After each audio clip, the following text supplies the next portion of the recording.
I'm not feeling the warmth that I used to feel, which makes me so sad because this is all I looked forward to for a whole year.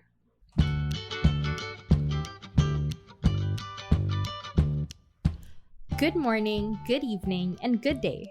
I'm Francine, and I really love K-dramas. You're listening to Dramabuds, a Globe Studios podcast.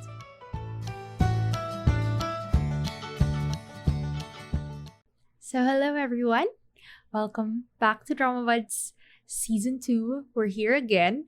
Today's episode is the start of a new segment for me, something new I'm trying, called First Impressions. And I think you can pick up what I'm probably going to do. So in First Impressions, I'm going to talk about shows that I've started to watch, whether they're like ongoing or completed shows that I've just started to get into. And then I'll talk about what I think about them so far and decide on whether or not I'm going to continue them. So I'll usually review around the first 1/4 or 1/3 of a show. Depends on the timing of when I get to film these. So if this is posted after a few more episodes have been released and I'm wrong about my predictions, or you're listening to this far, far in the future and we already know what's going to happen in the entire show, like, just don't mind me. just listen to, me thinking that I know how to write a TV show better than the writers or something. Okay. So, our first show on this segment, I guess, is Hospital Playlist 2, the second season of Hospital Playlist. So, quick recap of what this show is all about. It's about 5 friends from med school who are now working together in one hospital. And they also have a band where they cover the songs they like. Okay. It's directed by Shin Won-ho PD of the Reply series, Prison Playbook, and written by Lee Woo-jung, the writer of the Reply series. They are the slice of life masters. I really would consider them to be the ones who, I wouldn't say perfected the genre, but I guess the modern iteration of it. Like when you think of slice of life, you think the Reply series. Yeah. So they've done it over and over again. Like 3 Reply shows, Prison Playbook. Technically, like writer Lee isn't the writer of that, but it's a Shin PD work. Let's just refer to it as his cinematic universe. And now Hospital Playlist, and they're trying a seasonal format with it. More thoughts on that later.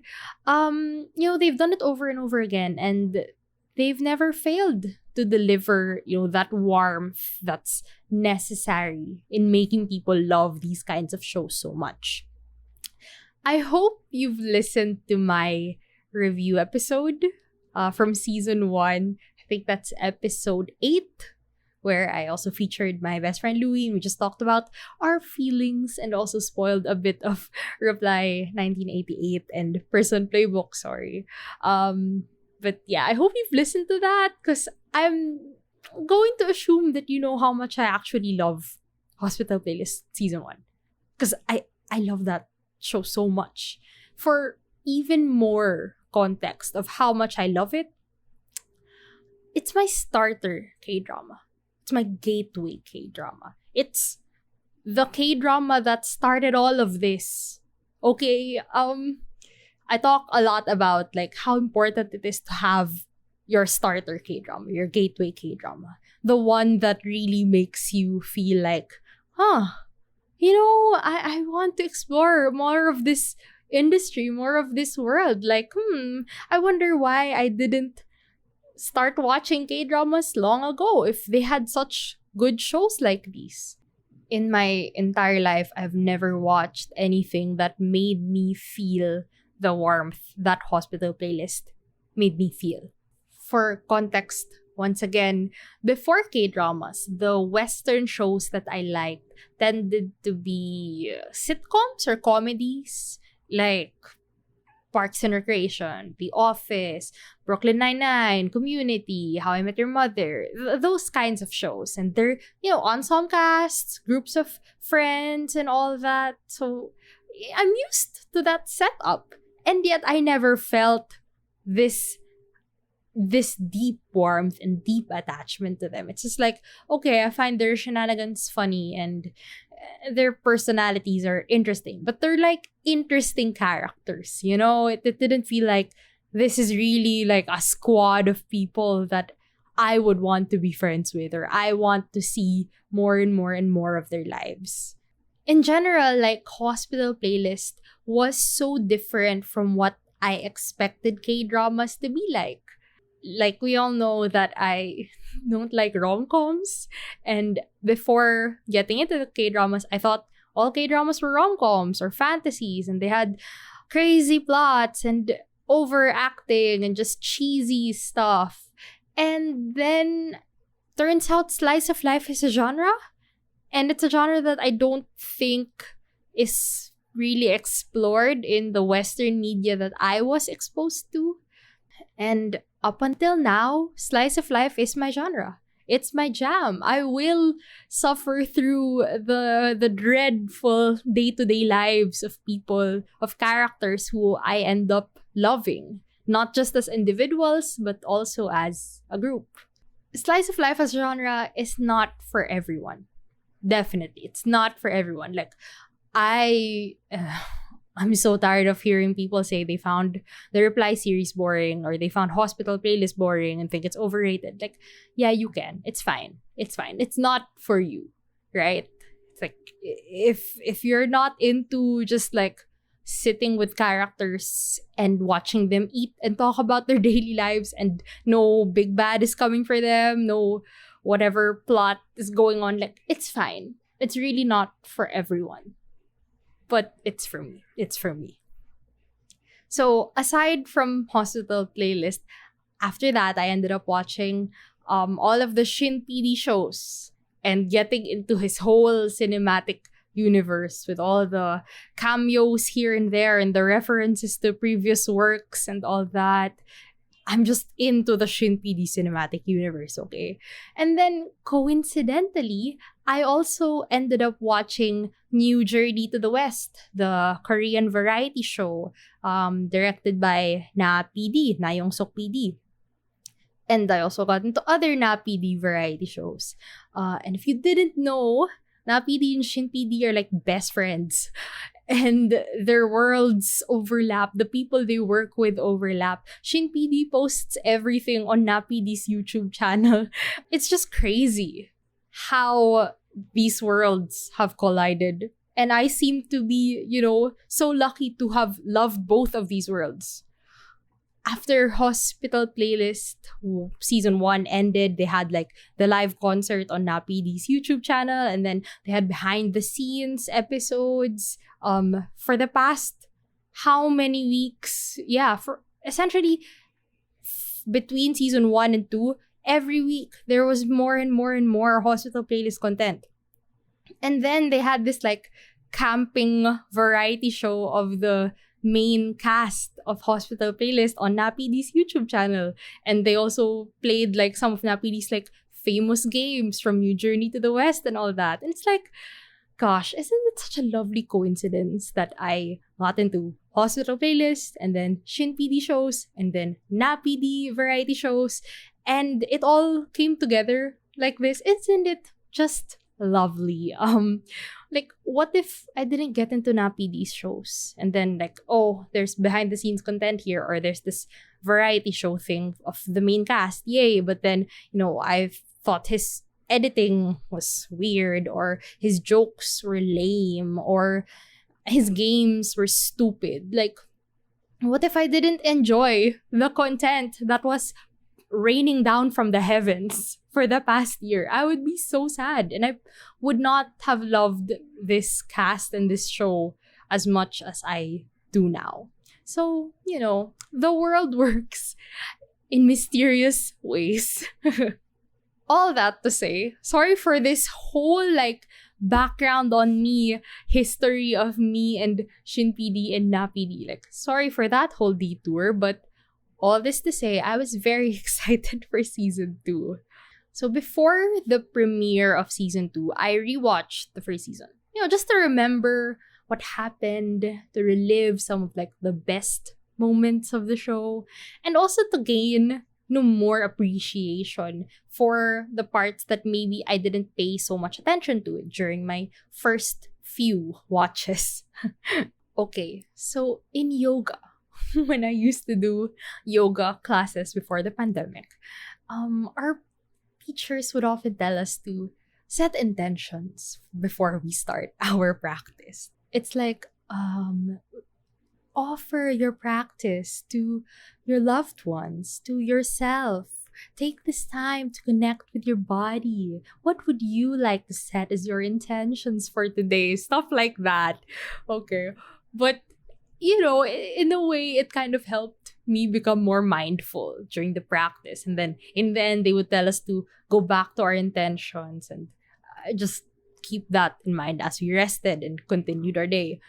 So, what was the point of this? Yeah. So, in watching Hospital Playlist again, knowing that it's a rewatch, not even the first rewatch, probably like the fourth rewatch of the show, I couldn't mindlessly watch this because that would be a waste of time. That would just be me letting time pass and keeping this show in the background. Because of course, I'm not fully 100% there. I don't need to be. I know what's going to happen. So I told myself, okay, I'll set an intention for this rewatch. My goal for watching the show was to focus on Gyeoul and Winter Garden, which, if you did not know, is the ship of Gyeoul and Jongwon. And you know why? Because I didn't care about them. I didn't care about them in my first watch, in my second, third, fourth, in any of my rewatches. I didn't care about Winter Garden. And I thought, it is a fact that they will exist in season 2. And so I must understand them. Okay? I must like them. Or at least just get the whole journey. No matter how simple it actually is. In hindsight, I didn't pay enough attention to like see all the little details that led up to the climax. Okay. I just didn't find them compelling. Okay. And I wasn't that surprised or amazed when they ended up together at the finale. So I wanted to understand what the shippers loved so much about them. Yeah. That's it. I didn't need to like them to be an active shipper the way others were. I just needed to understand what they were seeing that I did not see. Okay. I realized as I observed their journey more that what people loved about them is Gyeoul's like puppy love for Jongwon. It's that kind of love line. And the puppy love aspect is fundamental to it. It is the core of their relationship. Honestly, the pining of this girl over Jongwon. And although by the end of the show, as I paid attention, as I watched it, you know what? Although I understood it, unfortunately, puppy love doesn't appeal to me. It doesn't appeal to me. I don't find it cute or adorable or just so sweet that someone is pining after someone, even if it seems like there's no hope, even if they probably don't see them that way, and just holding on to the hopelessness of it all. So very rarely do I accept puppy love and just ride with it. Okay, you know what? Fine. She's so into him, even though she's tried to shoot her shot and he seems to have turned it down in line with his character. So you know what? But it's okay. We gotta root for the girl. So very rarely am I like that. So this is not really the kind of ship that's meant for me. Yeah. The weird thing is she just started liking him. Out of nowhere. Love at first sight. It was revealed in the second, third episode that Ik-jun was pushing them towards each other. And then throughout the entire first season, she just pines over him. There's a power imbalance here. And it's not just because he's a professor and she's a resident. It's not just the position imbalance. It seems like all of her character development, like her big moments as a doctor, it's kind of linked to him. And in a way, she does it, or she changes to impress him and make him like her. And you could say, wait, so you're telling me character development is invalid? It's null if it's, in the context of you like someone and you end up trying to be a better person or a better doctor? I'm not saying that in a general sense. But in this case, I really felt it. It's just like, okay, girl. It doesn't seem like there's any organic change to her. He always has to see it, right? He always has to comment on it that, Gyoul's changed, or Gyoul's doing really well and all that. And seeing her like, giggly and all happy because she got praise from him. It just rubbed me the wrong way. I get why people find it cute. Okay, I get it. I get why it felt so rewarding when he finally kissed her, and then they got this whole montage of moments where he secretly cared about her all this time.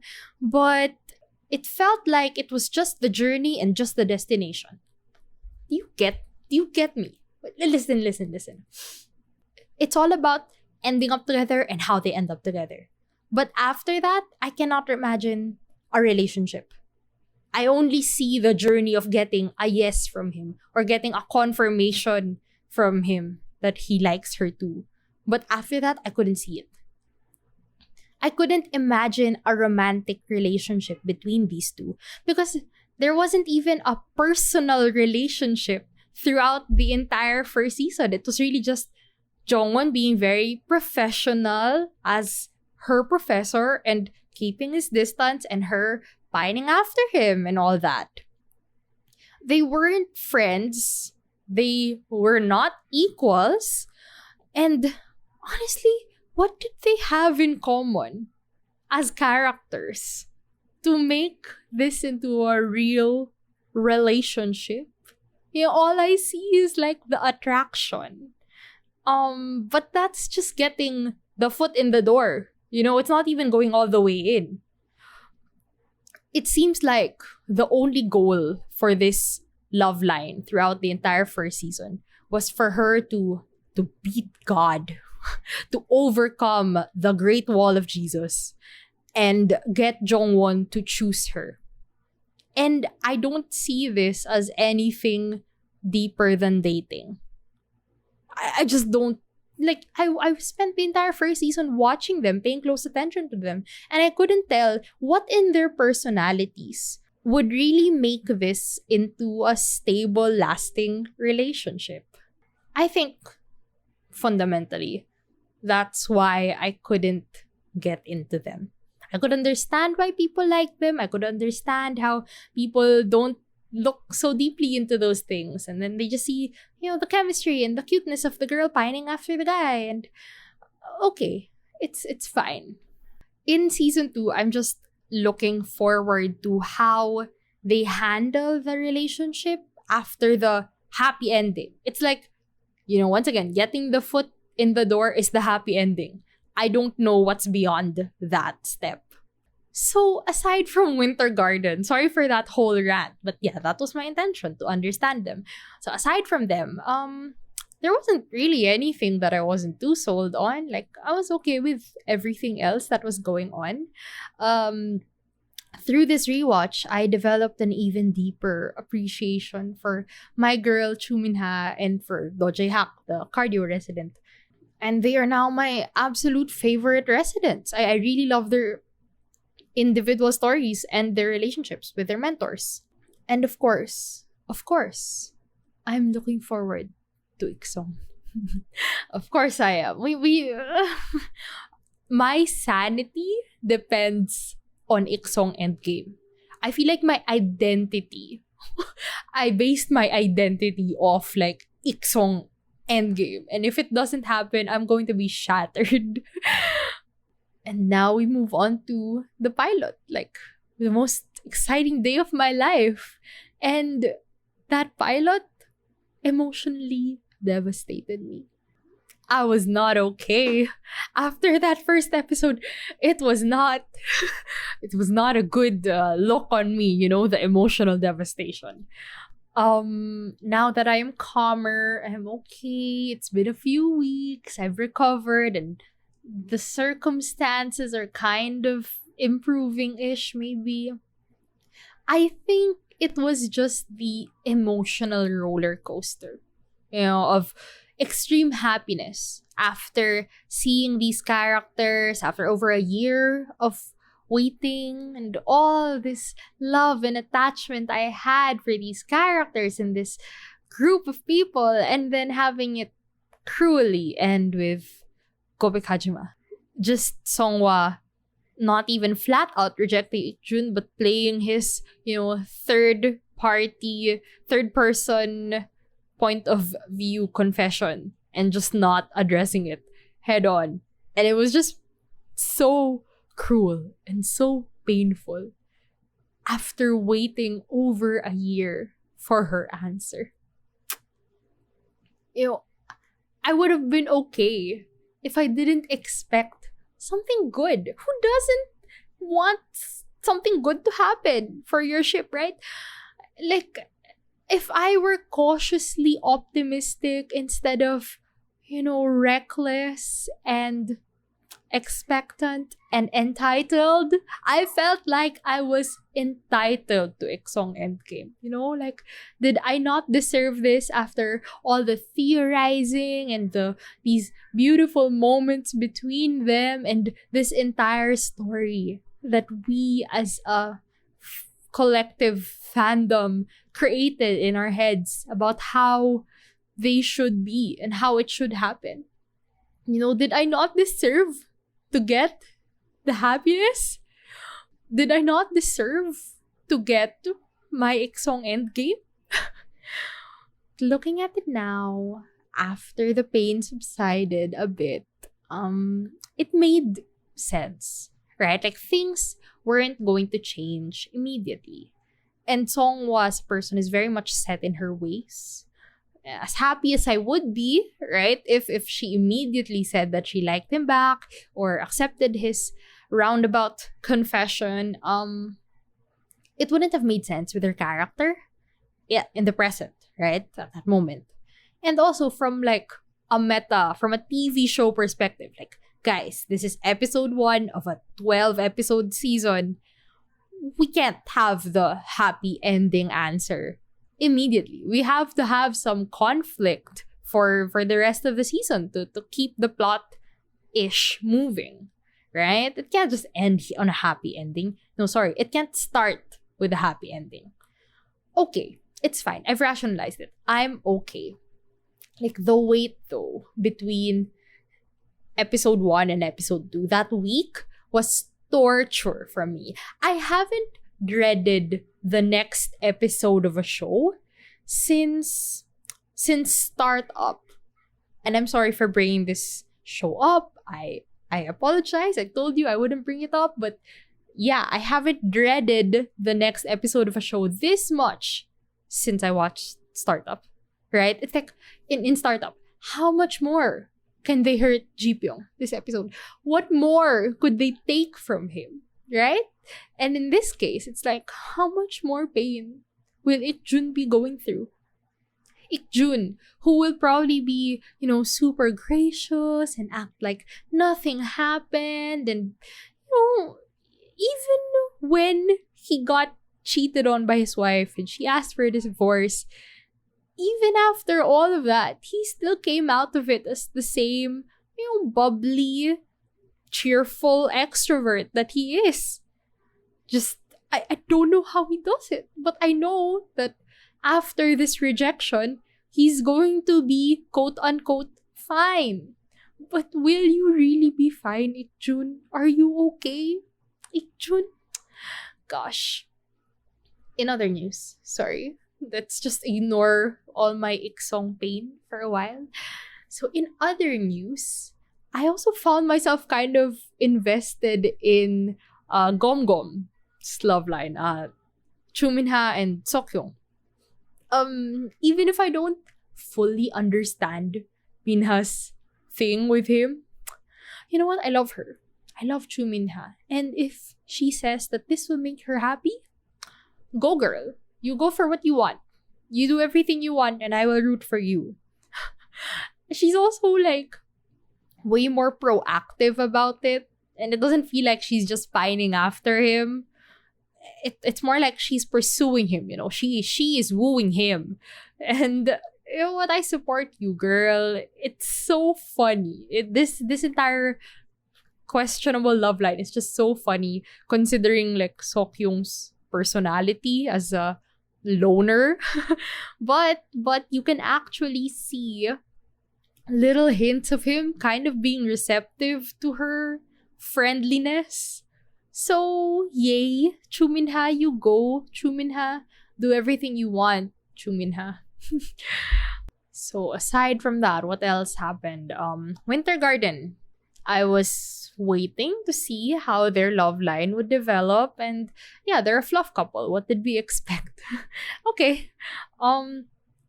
Honestly, when I watched them interact with each other as a couple now while they were eating together, it felt like what Park Dong-hoon and Lee Ji-an from My Mister would be like if they ended up in a relationship. You know what I mean? It's the power imbalance. That's when I really felt like, this really doesn't feel like a relationship to me, you know? When they interact, it's like he becomes a middle-aged man and she is just looking up to him for wise, sagely advice or something. And yeah, it's like before they only had a professional relationship. So seeing this supposedly super fluffy, super cute, super comfortable, romantic relationship was just such a wild ride. It was jarring. Okay, it was jarring. But you know what? That wasn't for me. That scene, that ship is not for me. It's for the shippers. So, you know what? They loved what they got. So that's all that matters to them, I guess. In general, I felt like we got more of the residents and the other people rather than the lacking five, like the five of them as friends. But when they all came together, you know, it just felt like home. It's like this is what I've been waiting for this whole year. Just my five friends, my quarantine friends, you know, they are just such a special squad to me. Just seeing them like eating together, joking around, practicing their band song, like, that's enough. That's enough for my happiness for the rest of the week, I guess.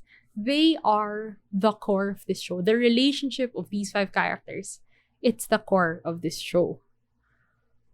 But unfortunately, in the succeeding episodes, the 3 episodes that have come after it, they seem to be less connected. Like in the past 3 episodes, I feel like there was a greater focus on the ships and the 5 of them in relation to their residents and patients, but not so much of them as a squad of 5. Also, I noticed a severe lack of Seokhyung after episode 2. Like in episodes 3 and 4, he only had like 8 scenes. I'm not kidding. I haven't counted. I didn't count. But I felt like he was only there for like 8 scenes for both of those episodes, including the band scenes. And it just feels so weird to me because he's not, you know, one of those supporting characters that can just show up when necessary and then vanish when he's not. It's like, dude, he's your main cast. Why doesn't he have any kind of story whatsoever? Actually, like in general, the screen time feels so uneven.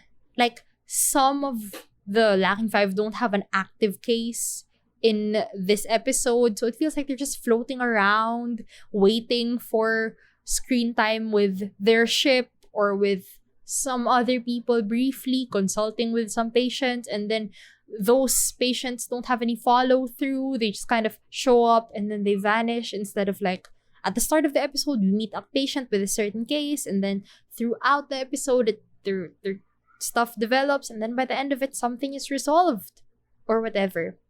It's like in season 2, it's like the patients are there, they talk to the doctor somehow, and then they just vanish. And it's like, huh? Is this patient even important? Was that supposed to do something? Was that supposed to make me feel something? Because they were just gone. And it's not how things used to be in season 1. At least with the patient stories, right? Aside from the patients, it also feels like so many characters are gone. Especially neurosurgery, right? That department. Like, they used to have so many people. They used to have the most people. They were a squad of their own. And they felt like a team, like an actual team. But now only Sonbin is left. And Song was, going in and out. Jeong's gone. Sokmin is dropping by every now and then. And it doesn't feel right. It feels so empty, right? It feels so lonely. Like, where are all the residents, hanging out with each other and talking about their professors with Dr. Bong? Dr. Bong's salon, where is that? Is it because they've already been in Yulje for a year, so they don't need to learn anything about them anymore? Why aren't the 5 of them, the lacking 5, why aren't they eating together as much? Why are the band scenes just tacked on, like near the end of the episode, instead of like, throughout the show they're discussing some song that has some nostalgic memory or some attachment or some relation to the case one of them is dealing with, and it's being built up to something, and then we get the band scene. It's like, oh, this is the song they've been talking about all this time. It just feels like, okay, here's the song for the week, and then we're done. This is really important to me. This is the part that bothers me the most, because I fell for this show because of the band aspect. It's like, what I loved so much about this show is like, they're just doing this for fun. They're just doing this to be with their friends. It's not because, they want to be famous, or they want to be the best musicians out there, or they have to make an album, or they're preparing for a concert or a festival or something. No, they're just, okay guys, let's practice our song for now and let's just have fun with it. It's music as a hobby, not as competition, not as a passion, nothing else. Just music that's fun for the 5 of them. But I don't even see that part anymore because I don't see the 5 of them together. It's so weird. Like, the music, the band scenes used to be like the most magical part of the episode for me, especially when they would shake things up, like episode 3 of season 1 where they sang Aloha at Anorebang, or episode 5, I think, where they did canon, 4 or 5, right? The canon montage, that was amazing. And then there was With My Tears, where Junwon wasn't there because he visited the funeral of one of his longtime patients. Like, songs that had meaning to them, or scenes that had meaning to them. It just lacks the touch, the warmth that I was counting on. I saw a few tweets actually from last night. Last night was when episode 4 aired. I saw a few tweets that shared this opinion. Like, even for a slice of life show, right? A character-driven show, it doesn't even feel like we're getting to know the characters any better. Nor are we seeing them interact with each other or with their patients as deeply as they used to. The tone of the show really feels a lot sadder and emptier and lonelier than I expected it to be. And of course, there are still some funny moments. There are still some heartwarming stories, like especially some of the patients. Like, I still feel that warmth every now and then, but not to the degree that we did in season 1. I'm not feeling the warmth that I used to feel, which makes me so sad because this is all I looked forward to. for a whole year. I honestly can't tell what's going to happen in the future of the show, like what's going to happen in the next few episodes. I don't even know if they'll fix the pacing or the screen time or the music. By the way, the music has changed. Something in the music changed. Like there are more silences now and the cuts don't feel as, I don't know, smooth. The directing in general, something's off about it. Obviously, I won't drop the show. Obviously, I'm not gonna let go of Hospital Playlist, okay? I still need to know if Iksong Endgame happens. But I guess I'll just stop expecting things from it. Like, no more theories, no more symbolism, no more comparisons to season 1 as much as I can. For the first time, maybe I'll just shut up. And maybe that will help me enjoy this more. Because, like, you know what? Everyone's noticed it. It's not just me. So, okay. At least I don't feel alone in feeling like something's off in this season. Or, you know, I can't tell what's going to happen in the future. So maybe they will be able to fix everything that I feel has changed from season 1. Because I think they overestimated the importance of the ships and underestimated the importance of the relationship of the 5. Like, genuinely, I think that they attributed so much of the success and the investment to, you know, all the ships that they've been building up. But no. It's like, okay, yeah, most people will have a ship that they're into and all that. But most importantly, I think a lot of people can agree with this, but most of us are here for the lacking 5 as 5, not as individuals with their own relationships and stories, which usually are okay, but more importantly, the 5 of them together. Like, they seriously did not assess the success of their show properly if they think that people want more fan service and people want more ship stuff than they want, you know, lacking 5, deep, substantial lacking 5 content. I don't want Hospital Playlist to be labeled as one of those, like, overrated shows that don't deserve the hype and they just got worse over time, but people just refuse to admit that it wasn't that good, and then people will feel like they wasted their time watching it. Like, I don't want that to be the legacy of the show that I love so much, the first show I ever loved this much. You know, a lot of people already have that opinion, that cosplay is boring and it's overhyped and it's overrated. And it's like, I used to be okay with that. Like, you can say what you want. Slice of life isn't for you. That's okay. Or you're not into the humor. Or, I don't know, in general, just everything that's going on. It's okay. Because, like, I used to be sure of what made this show special. Right? And why I just had to ignore the haters and all the negative opinions because I had basis for my positive opinions. I knew why I liked this show. If you need me to defend it, I can defend it. I know what I'm fighting for. I used to have so much faith in Shin PD and writer Lee. Especially, you know, now that I've watched all of their shows and I really have what I would consider to be an informed opinion on what aspects of their shows work with each iteration and all that, and how they've improved after every show. Really, they have. But now I'm not so sure. And if this season doesn't turn out well, this is even more proof that the seasonal format does not work for K-dramas. Not even for Slice of Life, which supposedly should never run out of stories to tell.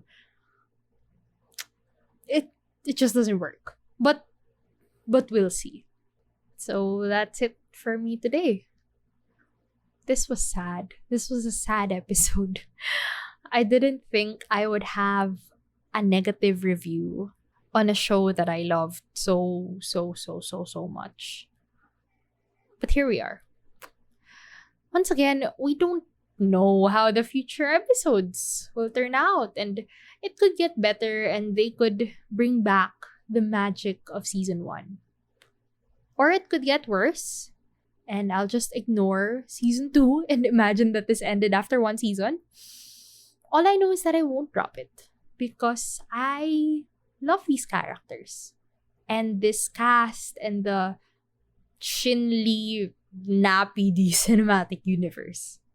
But if I know that I'm only sticking to this because of sentimentality, then what does that really say about how I'm currently feeling about the show, honestly?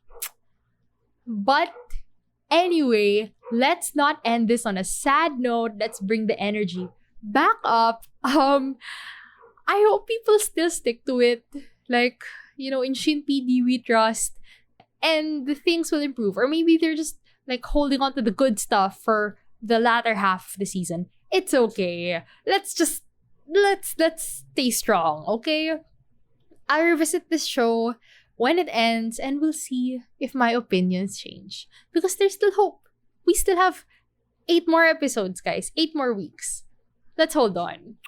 So, yeah, that's it. That's it for me today. I want to ask, what did you think about Hospital Playlist 2 so far? Did you anticipate it for the past year as I did? Or did you pick it up just recently and not wait so agonizingly long as we all did? What are you looking forward to in the coming episodes? Most importantly, do you agree with my Winter Garden assessment? I would really like to know. Please don't try to convince me to ship them, okay? I accept them. I will not attack them. I'm just saying how I feel. So, if you have anything you want to share, you can hit me up on Facebook, on the YouTube comments. I don't know. Yeah, I'm everywhere. I even have a Twitter now. So go follow that. And yeah, thanks so much for listening, and I will see you soon. Thanks for tuning in. Feel free to leave a comment, like, subscribe, follow, and tell me what you thought about today's episode. See you soon!